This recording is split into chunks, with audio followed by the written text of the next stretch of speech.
Welcome to the Think Factory podcast. We got one question for you. What keeps you up at night?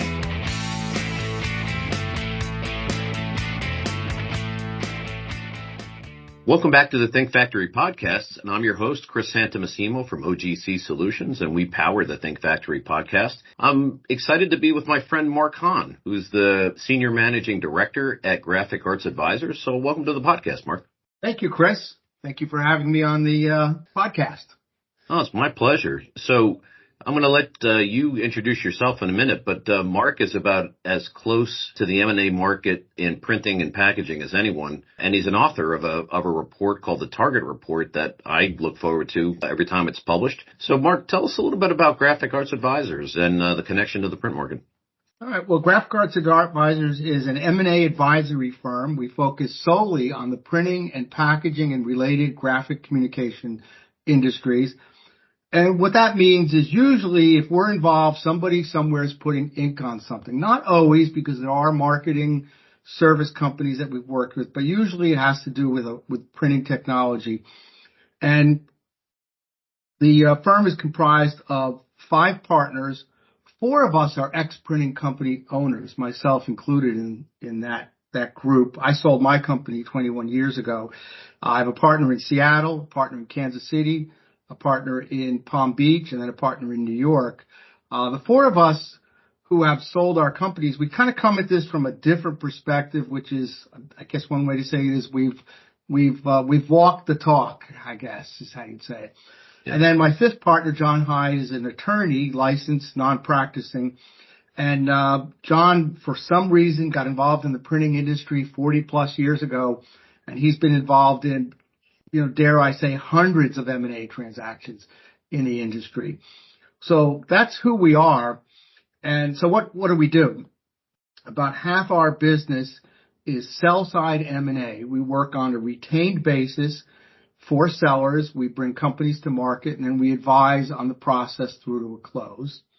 A quarter of our business is buy-side advisory, and that's for companies that are seeking to buy companies in the printing, packaging, and graphic communication industries. Those tend to be very highly focused, highly strategic engagements for us. And the last quarter of our business is a mixed bag of value assessments, and then we have a subspecialty. If you could get more niche than being an M&A advisor in the printing and packaging industry, we also have a specialized practice, and John Hyde, the attorney, heads this part of our practice up, and that is restructuring within the printing and packaging industry, or turnaround work, it's also called. So, Chris, that's the quick who we are and what we do. Just really impressive, Mark. And believe me, I can relate to John's interest in the industry, and that it's a fascinating industry for an attorney. There's no doubt about it, especially when you have a focus there. What are you seeing in general, maybe from a market perspective? I know a lot of people have talked about a ton of interest, both from strategic buyers and financial investors in the industry. Maybe talk about what you see and what should people appreciate about that observation about how the market looks and why there's that interest. Well, from my perspective, I see the market has cooled off from the prior years. And so what do I see? Again, the part of the market that we focus on is mostly the entrepreneurs, and I'm going to say with revenues between $5 and say $60 million. That's our sweet spot, where we operate very well, and where folks like to engage us. So in that space, I've seen less interest on the seller's part. And why is that? I think it's because after the COVID pandemic, there was clearly a bulge in demand. And a lot of printing companies, packaging companies did really well in 2022. And 2023 was, if anything, for not everybody, but somewhat of a disappointment from 2022. So sellers who held off during COVID had a great 2022, enjoyed the profits, thought about going to market, but then found that their performance was lagging. And I've even talked to a couple fairly large commercial printing companies that went from a nice gain or profit in 2022 to a loss in 2023. So there was a pretty dramatic change. And those companies are holding off on bringing their company, those owners are holding off on bringing their company to market. So we've seen a cooling off in the market. And then, of course, you've got higher interest rates. So you've got higher costs on leases and if you have to refinance and higher costs on facility space. So all those factors are impacting, I think, the sellers more than the buyers. There's still a lot of buyers out there with very strong balance sheets and an interest in doing acquisitions. Well, you talk about this roller coaster ride. I mean, the COVID obviously created this roller coaster ride for a lot of industries, but the swings in the industry between 2020 and 2022 were just really fascinating to watch. A lot of crazy dynamics that led to that, the down years in 2021, and then all of a sudden the upsurge in 22. But not everybody really has. Not everybody really has. What am I trying to say? That not really everybody has experienced the same kind of a roller coaster. Maybe talk about that too. It was so dependent on the customer base served. If you were in the pharma market, that was pretty well protected, and maybe even there were some upswings. We talked to one packaging company that happened to be printing the folding cartons for the test kits for one of the big pharma companies. So they had a bang up time during COVID. We worked with another company that was financially challenged that primarily serviced the entertainment industry. So you can imagine they took a big hit. In fact, that company did not survive. So it really, when we take a look back at it, the impact of COVID was very much driven by the particular customer base served, and so that's at least an observation on that. Right. Yeah, you would expect that if you're serving retail environments with point of purchase displays as one example, it might have been a bit challenging for you. But if you were in direct mail during that time period, you probably saw a significant upswing. But trying to find where that normal or the new normal is or the balance is difficult to predict, I think. I don't know, Chris. I've been in the printing industry for 40 plus years. I don't know that there is a new normal. It just keeps changing, and the economy drives it. The technology keeps changing, and you think about direct mail. A printing company, where are they in that cycle in the transition to inkjet? I was at a direct mail printing company yesterday, and the toner-based machines aren't even available anymore, they're coming to the end of their life cycle where their manufacturers aren't supporting them. So there's going to be, if you haven't adopted inkjet technology, you're going to be forced to, because that's what's going to be out there. So that change is just constant in our industry.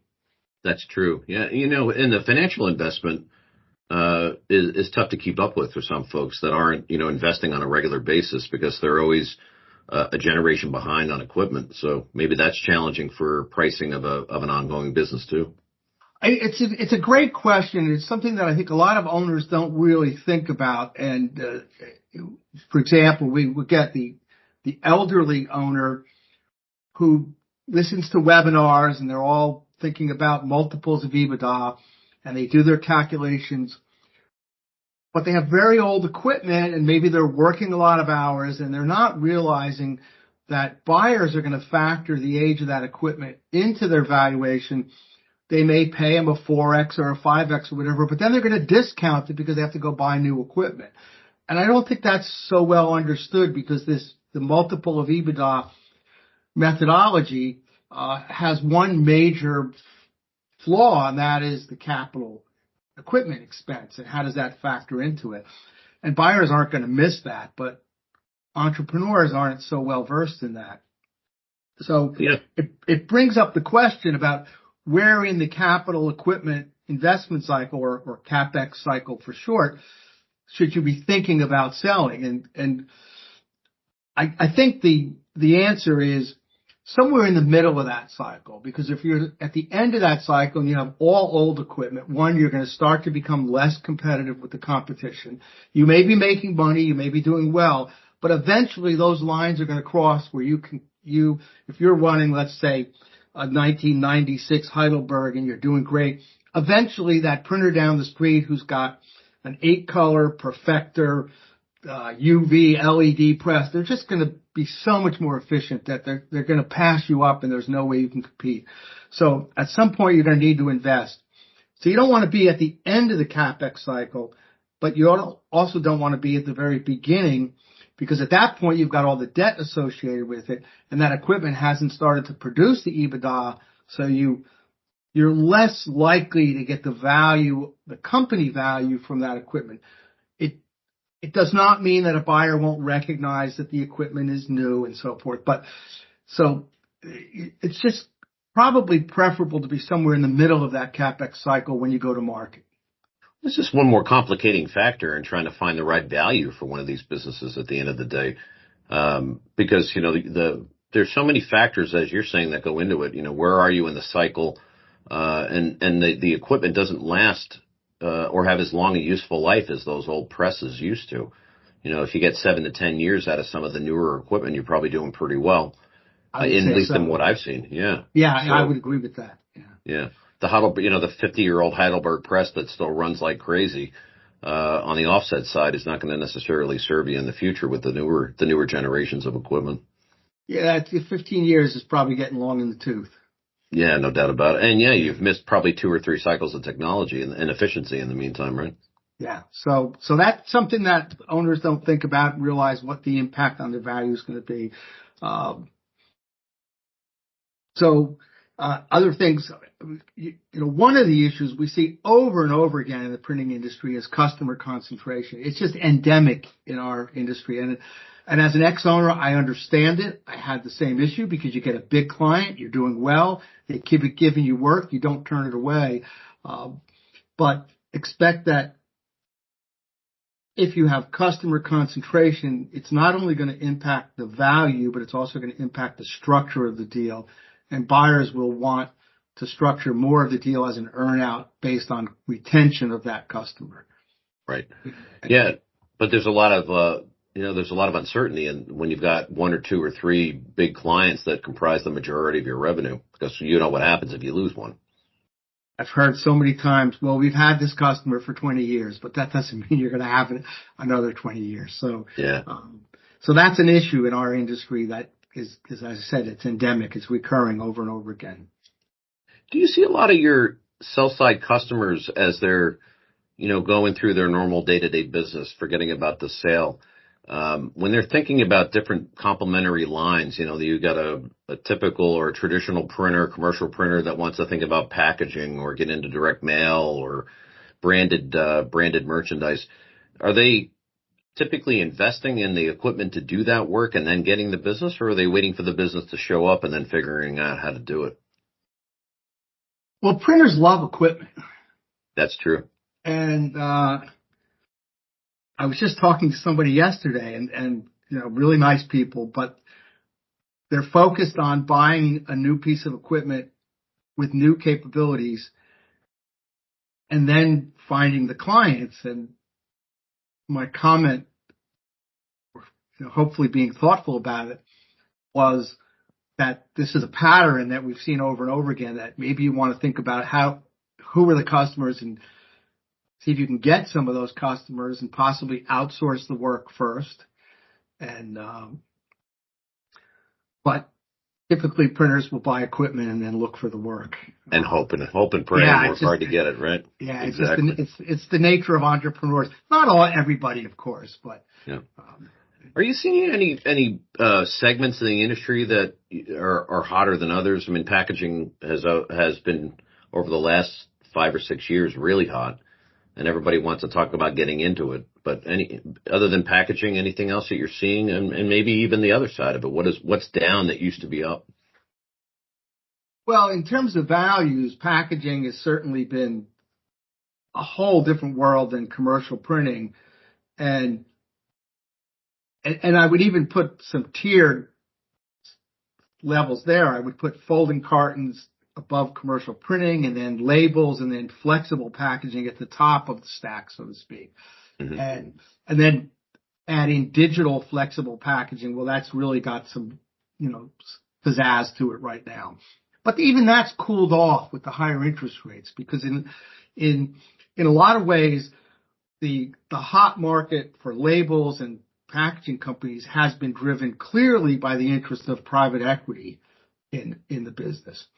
And private equity, for all their smarts, they're spending other people's money so they can spend more of it. Whereas family-owned label companies that I've worked with aren't paying multiples 9, 10, 11, 12 times EBITDA. And we've certainly heard of those multiples in the packaging business, in the private equity driven business. So I think that's cooled off because one of the major factors in their calculations is the interest rate. And that just changes everything for them. So we are seeing far less deals in the label business in the last. Yeah, there was such a rash of them over the last 12 months that, as you say, it's maybe cooled down. Maybe some of the better buys are spoken for already, and now we're going to buckle up and wait for things to get a little bit better, perhaps. That's a great point. One of the trends that I noted in the Target report as well, I wrote about this, is that I've seen some of the label companies that were very focused, almost laser focused on food and beverage labels, high volume labels, shrink sleeves, products that you could run presses all day, all night long for large CPG products. And yet some of those same roll-up companies are now kind of picking these little specialty label companies. And I'm not saying that's wrong. It's just different. And so is that a strategic move, or is that because some of the best label companies have basically been purchased and the industry is reaching a point of not an end to the consolidation, but where the real cherries have been picked? Right. And I think to your point, if it's just interest rate driven, when the interest rates come down a little bit, maybe we'll see a resurgence of a hot market for labels. However, I think we're going to see this cooled off activity for a while. And it may be because the cherries have been picked. Yeah, we're now in a year of a bit of uncertainty too, with a presidential election coming up in November, and plus the interest rates, plus the unknown inflation numbers. I mean, they seem to peak and trough a little bit. So I think it may be sort of a hold year, unless you get some really good deals out there, or people have money on the private equity side that they have to invest to keep their investors happy. So to your point, well, we're working with a large private equity firm right now on the buy side that is seeking folding carton companies, top sheet companies, even label companies, but really focused on both adding to an existing platform as well as establishing new platforms. Mm-hmm. It doesn't mean they're going to overpay, but it does mean there's active interest. And I think that's probably true of a lot of the PE firms that are out there. We all know the model. They have to turn it over. Yep. So they have to be adding, they have to be improving, and they have to find another buyer. So there will be a resurgence, at least in PE firms selling off their platform companies to another PE firm, likely in a secondary buy. So that's definitely a pattern. I don't know, where was I going with that? Yeah. Oh, well, yeah, there's going to be some exceptions is the point. I think you're going to see some people that are going to be active and others that'll be able to sort of, take a step back and watch and see what happens this year. Yeah, I think, you get these mixed messages that consumers aren't happy, but yet the economy is doing really well. So we'll see. The other trend that we've seen, and this is really clear in the last 8 months now, and that is a return to the distressed printing company in the market. And this is very much so in the commercial print segment, not the packaging segment. And I just looked up before this call from the Target report some quick stats on tuck-ins. And if we think about the tuck-in transaction, that's really an indicator of overcapacity. And it's an indicator that a company has reached the end of its useful life. Not always. There are other reasons for tuck-ins. Because the building is worth so much money. that the company needs to move somewhere else. But in general, if we look at the overall stats on tuck-ins, as they go down, that's telling us that that segment of the industry is doing better. If they go up, it's telling us the opposite. So in 2019, which was a pretty good year, in the commercial print segment, tuck-ins were 79% of the transactions, which was huge. And that was the highest year that I ever measured. And I've been measuring this for about 12 years now, doing the target report. So that told us that something was going on and that maybe people were aging out. Real estate was becoming more valuable, but these companies no longer had a reason to exist as a sole entity. In 2020, that went down to 44%. 2021, it was 48%. 2022, it dropped to 30%, and last year it was 30%. So the number of tuck-ins as a percentage of the total transactions, even though the total came down, the percentage of that total came down. So we'll see how that tracks in 2024. However, what we are seeing is we are getting calls because of our specialty restructuring practice. About last April, May, that portion of our business picked up dramatically. And we've got several big restructuring engagements right now. And most of those end up as a tuck-in. Almost all the time in our business. So that's a trend. And in the years that I've been in the printing industry, that's usually somehow a predictor of the economic trends. The printing industry tends to be, I think, an early indicator of economic trends. So I don't know what that says, and I'm not an economist, and I don't have a crystal ball. But I can tell you that the number of distressed companies in the commercial printing industry has increased. Yeah, and I think you see some cycles of that. I don't know how long the cycle is, where you go from, good to bad. But it seems like you're seeing that probably every 5 or 6 years where you're going to see that uptick and then things get better for a few years and then people become challenged again. Maybe we're just on that cycle, or maybe all these economic conditions are really coming together to create the challenges. Well, I think what's pretty clear from our perspective, we expected a lot more financially challenged companies to come to us during COVID, but clearly the government printed enough money that they kept the wolf away from the door, so to speak. Right. That has run its course, and I've had owners call me and say, I thought I was okay, but it really was the COVID money, and now I'm out of the COVID money, and I'm in trouble again. Well, really? You really didn't know that? But I've actually had that call. And now there's plenty of companies that took that money and paid down debt and have strong balance sheets.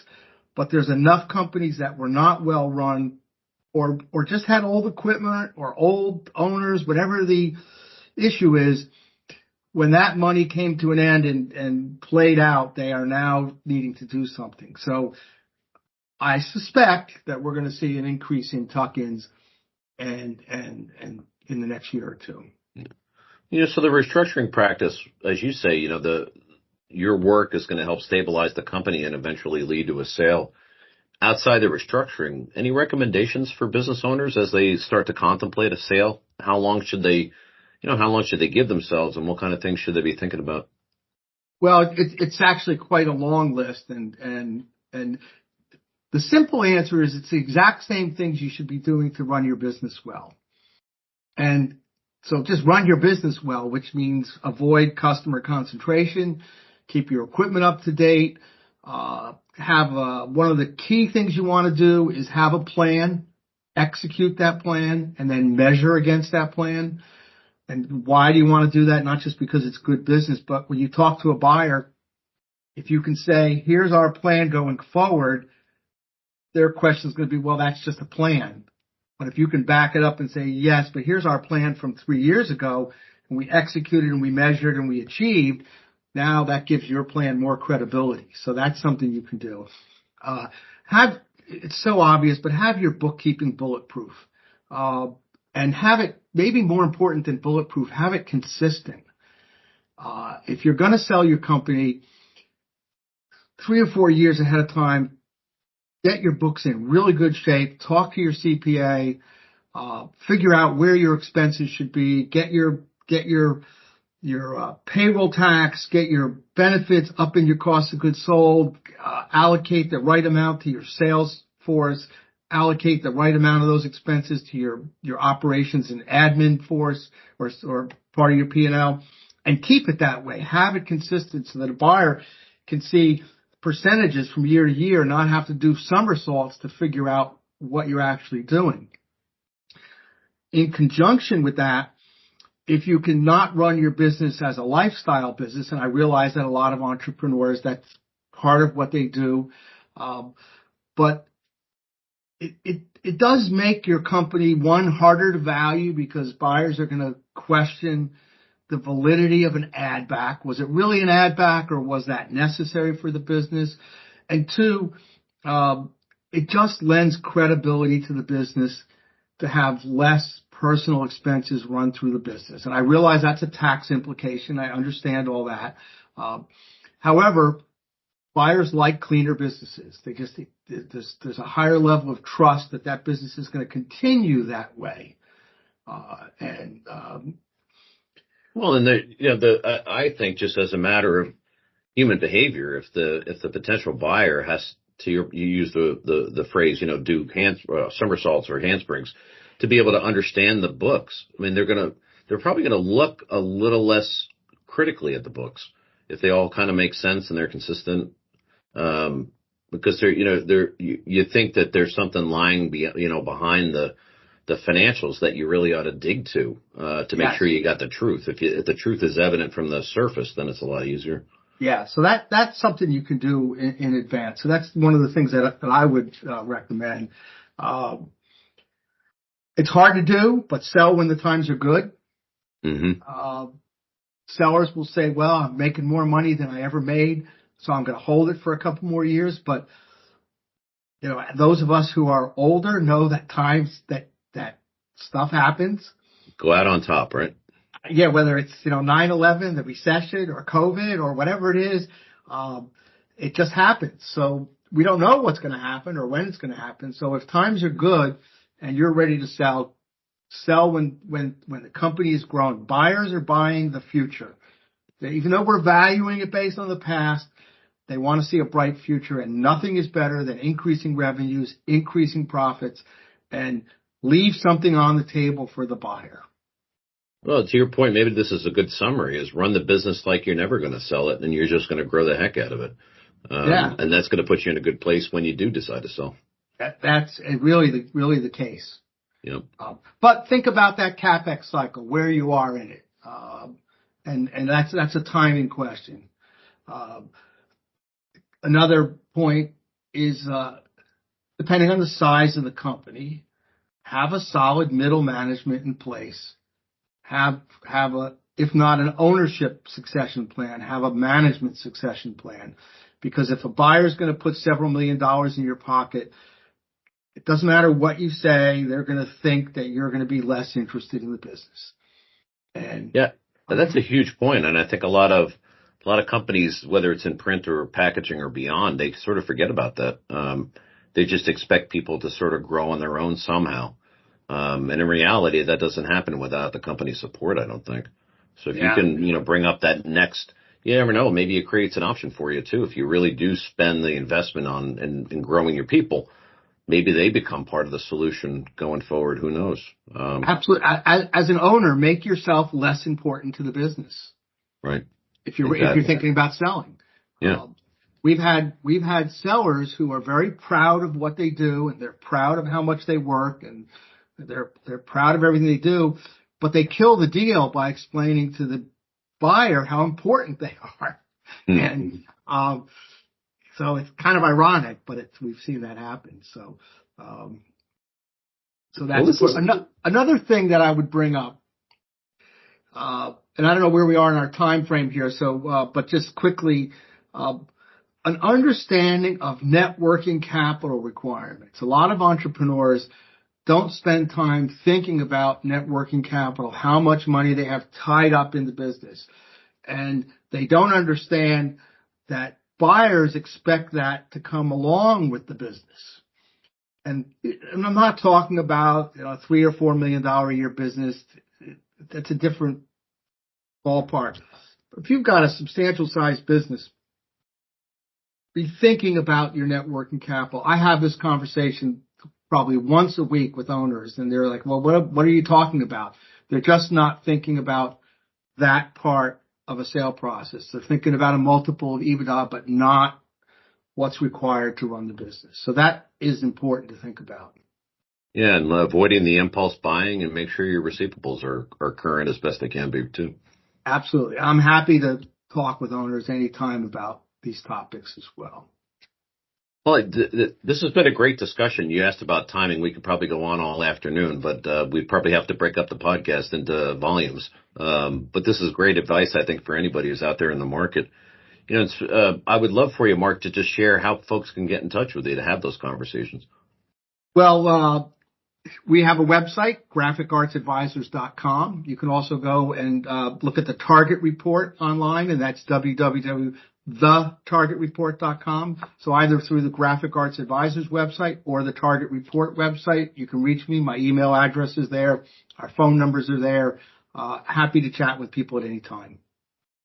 That's fantastic. And as I said at the outset of the conversation, I mean, I track the Target Report all the time. When you publish it, it's been hugely helpful. Really to just get a pulse on what's going on in the market. So anybody's in the market and thinking about anything, whether you're going to sell or not sell or continue to run, maybe do acquisitions, the Target Report's a great resource. Absolutely. Thanks for saying that, Chris. It's been almost 12 years now. I've been doing that on a month, every month, it'll be 12 years at the end of the summer. So it's been a labor of love in a way. And for those who don't know what it is, I'll just say quickly, the Target Report is a monthly deal log of the M&A transactions that have occurred in the printing, packaging, and related industries. There's a bankruptcy log as well as a non-bankruptcy plant closure log. And then each month I look at that, do the research, look at that, and then write a commentary. What do I think that means for the market? It's not always about the same part of the industry. One month it might be about commercial printing. The next month it might be about labels. The one that just came out was about the stationery market. It might be about corrugated boxes. So each month, it really depends on the transactions and what the M&A transactions are telling us about the market. Because I do believe the hypothesis for the Target Report was that the transactional activity is a way, it's data that gives us a look at the market. And therefore, when I write the Target Report, it's an empirical, data-driven opinion. So that was the idea of it, and that's what I've kept up for 12 years. And then each month, it's an email goes out that's basically a summary of the Target Report, but the online report has all the connections to the resources and so forth. So, yeah. I don't know how you find the time for such a detailed report, but it's, like I said, it's excellent. Really, really, really well done. Each month, my wife says it's the first of the month, you're going to disappear for a few days. So that's what happens. Understood. Yeah. Thanks, Well, Chris. listen, thank you so much, Mark. Just in case you joined in the middle, this has been Mark Hahn, the Senior Managing Director from the Graphic Arts Advisors and creator and author of the Target Report. It's been a great discussion, and I appreciate you joining us today. Thanks so much, Chris. It's been a pleasure. So this is Chris Santomassimo from OGC Solutions signing off of the Think Factory podcast, and we'll see you next time.